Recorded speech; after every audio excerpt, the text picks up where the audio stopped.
Good morning mga kababayan, you are watching Panahon TV. Para sa mga kabubukas lamang ng inyong telebisyon, narito po ang inaasahan lagay ng panahon ngayong Martes. Ayon sa Pag-asa, dalawang weather system pa rin po ang miiral sa ating bansa. Yan ang tail end of a cold front dito sa may Mindanao at may northeast monsoon naman sa buong Luzon. Sa mga susunod na oras mga kababayan, asahan po ang maulap na kalangitan na may mahihina hanggang katamtamang pag-uulan dito sa may Northern Mindanao, Caraga, Eastern Visayas at Central Visayas at dito po sa mga probinsya ng Leyte at Negros Occidental. Habang Metro Manila po at nalalabing bahagi ng Luzon, makakaranas tayo ng light rains, dulot po yan ng northeast monsoon. At finally, ang natitirang bahagi po ng Visayas at Mindanao ay makakaranas naman ng fair weather condition maliban lamang sa pulu-pulong pag-uulan o pagkidlat, pagkulog.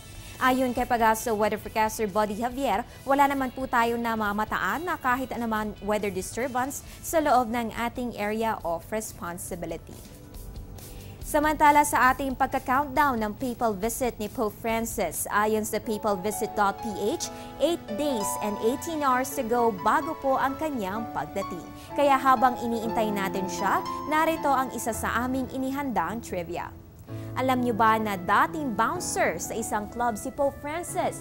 Nakikita niya rin ang kanyang sarili bilang isang makasalanan, just like everyone else. But naniniwala rin siya ay tinawag upang pagsilbihan ang Diyos. Actually, ang kanyang motto ay Miserando at Que Eligendo. Ito'y mga salitang Latin na ang ibig sabihin sa Ingles ay by having mercy and choosing Him.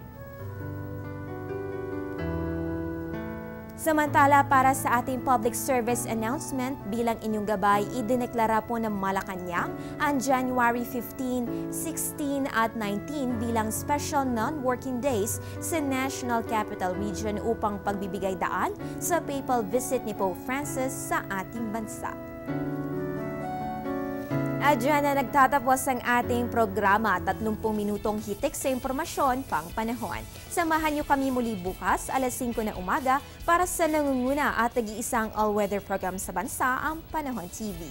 Ako po ang inyong weather girl April Enerio at ito ang Panahon TV kung saan walang pinipiling panahon ang pagbibigay impormasyon. Magandang umaga sa inyong lahat at ingat Pilipinas!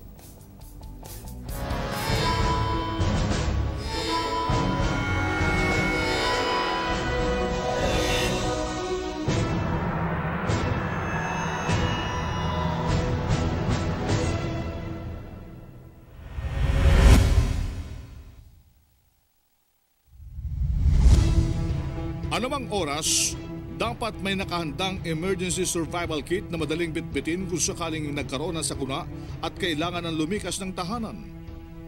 Dapat laman ito ang mga sumusunod.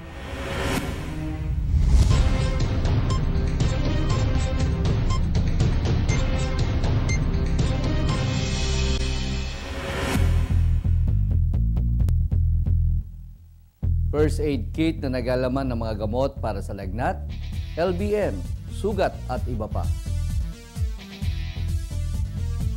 Flashlight, kandila, posporo, baterya at pito.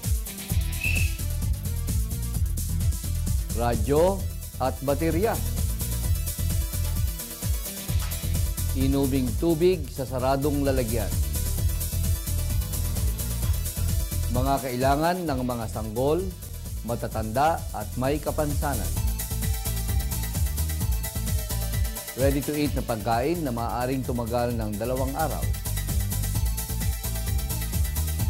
Kumot, malinis na damit, kapote, bota, tsinelas, tissue at sanitary supply.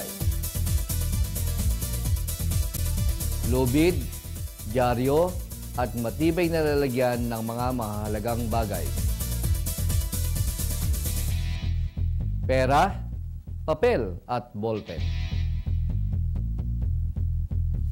At identification card o ID na naglalaman ng blood type at emergency contact number.